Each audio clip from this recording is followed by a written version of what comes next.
Hi everyone. आज का जो हमारा टॉपिक है वो गांधी पे है। गांधी जब इंडिया आए तो चीज़ें कैसे बदली, क्योंकि हम यहीं से शुरुआत देखते हैं। हम बहुत जल्दी एक इंडिपेंडेंट स्ट्रगल की ओर जाते हैं यहीं से, और हम देखते हैं कि हमारा जो तरीका है काम करने का वो अब कम्प्लीटली गांधी के अंडर आ चुका था। और जिस तरीके से ही हमसे काम करवाते थे, कॉमन लोगों से जिस तरीके से ये काम करवाते थे, अब उस तरीके से हमारा देश इंडिपेंडेंस की तरफ बढ़ रहा था। आज हम सत्याग्रह के बारे में पढ़ेंगे। सत्याग्रह क्या था? 1916 से आप देखते हैं कि जो होम रूल मूवमेंट था वो चला आ रहा है। तो मैंने आपको लास्ट लेक्चर में बताया था कि हम पढ़ेंगे बैकग्राउंड में और कौन कौन सी चीज़ें हो रही थी। गांधी साउथ अफ्रीका से आ चुके थे। हमने अगर आपने गांधी के बारे में पहले भी पढ़ा होगा तो ही वॉज अ लॉयर, और इनकी स्टडीज साउथ अफ्रीका में हुई हैं। और साउथ अफ्रीका में भी वे काफ़ी हद तक फेमस थे, क्योंकि वहाँ ब्रिटिशर्स की जो कॉलोनीज थी वो सिर्फ इंडिया में नहीं थी, वो और भी काफ़ी जगह थी। तो अगर हम कॉलोनीज की बात करते हैं तो जो प्रेशर, जो एक कॉमन मैन पे प्रेशर ये बना रहे थे, वो सिर्फ इंडिया में नहीं था, इनकी बाकी कॉलोनीज में भी था। साउथ अफ्रीका में भी यही हुआ। ब्लैक एंड वाइट पे बहुत भेदभाव करते थे, जिसकी वजह से Gandhi was not happy the way they were treating, और गांधी ने इसकी तरफ स्टेप लेना ज़रूरी समझा। और वहाँ से इनका हम फर्स्ट सत्याग्रह देखते हैं। बट ये सत्याग्रह इंडिया में नहीं हुआ था, उस टाइम पे साउथ अफ्रीका में हुआ था।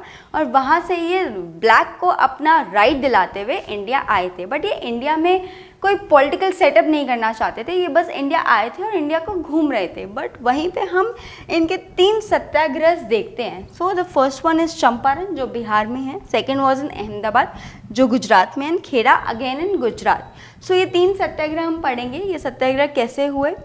अगर हम चंपारण सत्याग्रह की बात करते हैं, 1914 में जब गांधी आ गए थे तो चंपारण की जो सिचुएशन थी वो बहुत ख़राब हो चुकी थी। जो वहाँ के पेजेंट्स थे, जो वहाँ के फार्मर्स थे, वो बहुत ज़्यादा प्रेशराइज थे ब्रिटिश से, क्योंकि नील की खेती, इंडिगो प्लांटेशन वहाँ पे उग रहा था। मैंने इंडिगो प्लांटेशन के बारे में आपको पहले भी बताया। इंडिगो प्लांटेशन में जो नील होती थी, जो कलर होता था ब्लू कलर, उसकी उपजाऊ, उसकी खेती यहाँ पे होती थी। और वो खेती का जो कलर था वो फिर बाहर जाके डाई होता था और फिर वही कपड़े बेचे जाते थे। उस तरीके से ये काम होता था। कमर्शलाइज काम था पूरा, पैसे कमाने के लिए ये काम किया जाता था। और इंडिया को इतना लॉस क्यों हो रहा था? क्योंकि नील, मैंने आपको बताया, नील खाने की चीज़ नहीं है, ये सिर्फ एक पैसा कमाने की चीज़ है। और इंडिया में ये काम नहीं हो रहा था। इंडिया में सिर्फ इसकी उपजाऊ हो रही थी, बट डाई वगैरह तो सब ब्रिटिशर्स को पैसा मिल रहा था। तो इंडिया में जहाँ अनाज उग सकता था वहाँ नील की खेती उगाने के लिए फोर्स कर रहे थे, और पीजेंट्स उसके खुश नहीं थे। तो चंपारण में 3 कटाई सिस्टम था। मतलब 20 जो आपकी 20 स्क्वायर मील का लैंड है, वहाँ पे आप 3 उगाए, अपने 3 स्क्वायर मील में तो आप इंडिगो उगाएंगे ही उगाएंगे। और अगर आप मना करते हैं कि आप इंडिगो नहीं उगाएंगे तो आपको उसकी भी भरपाई करनी पड़ेगी, पैसे देने पड़ेंगे। ये बहुत ही गलत हो रहा था वहाँ के फार्मर्स के साथ, क्योंकि जहाँ वो अपने 3 लैंड में जहाँ पे वो अपने अनाज उगा सकते हैं, वहाँ पर अब उनको नील उगाना पड़ रहा था। और जो इसके खिलाफ जाता था उसको भी पैसा पे करना पड़ता था। तो वो बहुत लॉस में जा रहे थे और वो बहुत प्रेशर में भी आ रहे थे, क्योंकि नील की जो खेती है वो भी कोई आसान काम नहीं था। खेती करना एक उसका बहुत बड़ा प्रोसीजर था। जिस तरीके से चीज़ें डाई होती थी, उगाऊ होती थी, काटा जाता था, और वो बहुत ही टाइम टेकिंग भी था। और वो नहीं चाहते थे कि इसकी उपजाऊ जो हो रही है ज़मीन में वो हो।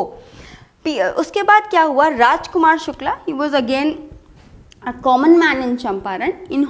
ये गांधी के पास पहुँचे, क्योंकि ये देख चुके थे गांधी इंडिया में आने से पहले ही काफ़ी फेमस हो चुके थे, क्योंकि साउथ अफ्रीका के किस्से पूरी जगह इंडिया में फैल चुके थे। तो उन्हें लगा शायद अब ये इंसान हमारे लिए कुछ कर सकता है, और ये गांधी के पास पहुँचे। और उन्होंने गांधी को बोला कि आप हमारी हेल्प करो और चंपारण से हमें छुटकारा दिलवाओ। चंपारण में जो ये चीज़ें हो रही है ये बहुत प्रॉब्लमैटिक हो रही है, बहुत प्रॉब्लम कर रही है हम लोग को। गांधी को ये लेकर चंपारण आए, और गांधी, हम एक टेक्निक देखते हैं हर सत्याग्रह में। गांधी एक सिस्टम से चल रहे हैं। वो क्या करते थे? वो आते थे, लोग उनको अपनी प्रॉब्लम बताते थे, और वो अपनी एक टीम लेके, अपनी खुद की एक टीम लेके उसको इन्वेस्टिगेट करते थे, देखते थे क्या प्रॉब्लम है, और जो मांगे हो रही हैं या फिर जो प्रॉब्लम हो रही है वो स्टैटिस्टिकली वो डेटा कितना करेक्ट है, वो उस डेटा पे काम करते थे, उस पर देखते थे और तब चीज़ें करते थे। और ऐसे ही इन्होंने यहाँ पे भी किया, इन्वेस्टिगेशन चालू करी। तो इन्वेस्टिगेशन में और कौन कौन से लोग थे? ब्रिज किशोर, महादेव देसाई, नहारी पारेख, जेपी कृपलानी, राजेंद्र प्रसाद। तो ये कुछ इम्पॉर्टेंट लोग हैं, इनको आप नोट कर लो क्योंकि एमसीक्यूज में पूछ लेते हैं ऐसी चीज़ें। और जब इन्होंने इन्वेस्टिगेशन करी तो उनको लगा ये तो सही नहीं है, ये एक लैंड पे, एक फार्मर पे बहुत ज़्यादा बर्डन है।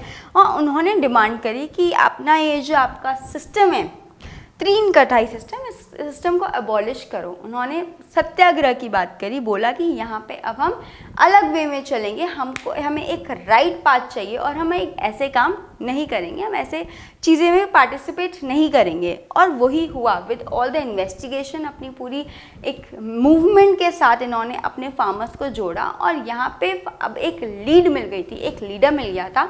और अब इस मूवमेंट को उस तरीके से चलाना काफ़ी हद तक आसान हो चुका था क्योंकि लीडर का होना बहुत ज़रूरी है एक मूवमेंट के लिए।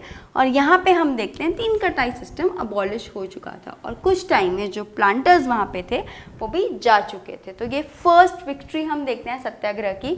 तो क्वेश्चन पूछ लेते हैं कि चंपारण सत्याग्रह क्या था या फिर कौन सा पहला सत्याग्रह था इंडिया में, तो वो चंपारण था। आप ये नोट कर लो। और ये फर्स्ट विक्ट्री देखते हैं गांधी की इंडिया में। अब हम बाकी सत्याग्रह के बारे में ही पढ़ेंगे, which was in Ahmedabad and Kheda. Okay, so अब हम सेकेंड पढ़ते हैं, विच इज़ इन अहमदाबाद सत्याग्रह। 1918 में ये सत्याग्रह हुआ था और ये किसके बीच में था?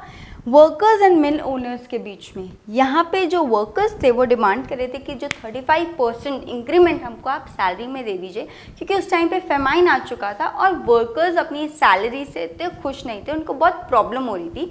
तो उन्होंने यहाँ मिल ओनर्स से डिमांड किया कि आप हमारी सैलरी इंक्रीज कर दो, बट मिल ओनर्स ने मना कर दिया, जिसकी वजह से डिस्प्यूट स्टार्ट हो गया। सो गांधी जी अगेन इंटरफेयर। गांधी जी ने यहाँ पे इंटरफेरेंस क्यों था गांधी जी का? क्योंकि गांधी जी ने जो आश्रम बनाया था अपना अहमदाबाद में, उसकी वजह से गांधी जी की यहाँ पहचान अलग थी। तो गांधी जी ने ट्रिब्यूनल की डिमांड की। ट्रिब्यूनल क्या है? ये एक ग्रुप ऑफ पीपल होते हैं जो आते हैं, इन्वेस्टिगेट करते हैं और वहाँ पर अपनी रिपोर्ट फॉर्म करके देखते हैं कि क्या जो डिमांड हो रही है वो सही है या गलत। बट ट्रिब्यूनल उस टाइम पे इनकी डिमांड को गलत साबित करते हुए कुछ नहीं इनके लिए कर पा रही थी और बोल रही थी कि हम नहीं इनको दे सकते वो सैलरी, जिसकी वजह से जो वहाँ के वर्कर्स थे वो स्ट्राइक पे चले गए। तो ये स्ट्राइक और फास्टिंग, ये जो आइडिया था ये गांधीयन आइडिया था कि आप भूखे रह लो, आप फास्ट पे चले जाओ, जब तक डिमांड पूरी नहीं होती भूखे रहो। वो आपको ऐसे देखकर आप जब काम नहीं करोगे, भूखे रहोगे, तो वो आपकी डिमांड पूरी कर देंगे। ये उस टाइम की स्ट्रैटेजी थी। सो गांधी आए, अगेन उनका जो प्रोसेस मैंने आपको बताया, काम करने का तरीका वही था। वो आए, उन्होंने रिपोर्ट बनाई और रिपोर्ट बना के उन्होंने देखा कि क्या कॉस्ट ऑफ लिविंग है, कंपनी को कितना प्रॉफिट होता है, फार्मर्स को कितना मिलता है, कितनी इनकम है, ये सब उन्होंने जब कैलकुलेट किया तो उनको लगा जो 35% की डिमांड है ना, वो डिमांड सही है, इनका इंक्रीमेंट 35% होना ही चाहिए। और इन्होंने ट्रिब्यूनल को बोला कि आप फिर से अपना रिपोर्ट तैयार करो। बट पीपल वो बेसिकली, ये जो तरीका था फास्टिंग का, ये नया तरीका था और लोग जो थे वो थोड़े इतने मोटिवेटेड नहीं थे, तो गांधी भी इनके साथ फास्टिंग में चले गए। सो आप ये देख रहे हैं, तो गांधीयन जो वे ये बहुत ही अलग है और ये सबसे पहले ह्यूमन थे, सबसे पहले पर्सन थे जिन्होंने जो काम था ये मास मूवमेंट तक ले गए। अब तक हमने जितने भी पॉलिटिकल मूवमेंट्स देखे हैं वो या तो अपर क्लास में होगा, ज़मींदार में होगा, लोअर क्लास में होगा, कुछ स्टूडेंट्स इंक्लूडेड होंगे, बट यही एक लौता ऐसा एरा था, एक लौते ऐसे इंसान थे जिन्होंने अपना मूवमेंट, अपनी सोच पूरे लोगों तक फैलाई, बिल्कुल कॉमन मैन तक, पीजेंट से स्टार्ट होकर इन्होंने अपर क्लास तक जाकर अपनी हर एक सेक्शन ऑफ सोसाइटी को कवर करते हुए अपना मूवमेंट क्रिएट किया। सो ये भी फास्ट में चले गए और फिर ट्रिब्यूनल ने इनको फास्ट में देखते हुए फिर से अपनी रिपोर्ट फॉर्म करी और इनको 35% इंक्रीमेंट सैलरी में दे दिया। So this was the second victory in Ahmedabad. तो आप देख रहे हैं कि कैसे सत्याग्रह इंडिया में कितने हद तक विक्ट्री ले रहा था और कैसे लोग भी इससे खुश हो रहे थे। अब आप कोई काम करते हैं और आपको रिवॉर्ड मिला, आपने वो काम सेम तरीके से फिर से किया और आपको फिर से रिवॉर्ड मिला, तो आपको वो काम सही लगेगा। तो यहाँ भी वही हुआ, लोगों को अब वो काम और वो तरीका बहुत सही लगने लगा क्योंकि उनको विक्ट्री मिल रही थी। वैसा ही हम एक थर्ड सत्याग्रह देखते हैं which was in Kheda again in Gujarat. ये भी पेजेंट्स का इशू था। यहाँ पे क्या हो रहा था, क्रॉप्स जो थे वो फेलियर ऑफ क्रॉप्स थे, क्रॉप्स की जो उपजाऊ थी उस तरीके से नहीं हो पा रही थी और उनको रेवेन्यू पे करना पड़ता था क्योंकि रेवेन्यू तो हम सिस्टम बहुत पुराना चलता आ रहा था और वो रेवेन्यू नहीं पे कर पा रहे थे। अब जब फसल नहीं उगेगी, पैसा नहीं आएगा, तो ब्रिटिशर्स को पैसा कैसे देंगे, यहाँ पे वो प्रॉब्लम हो रही थी। और अगेन रिपोर्ट की फॉर्म करते हुए, काम करते हुए, इन्वेस्टिगेट करते हुए गांधी ने अगेन यहाँ पे अपनी थर्ड विक्ट्री हासिल करी और उन्होंने बोला कि जो लोग रेवेन्यू दे सकते हैं जिस एरिया ऑफ लैंड में, वो लोग रेवेन्यू देंगे और जो नहीं दे सकते हैं वो लोग रेवेन्यू नहीं देंगे।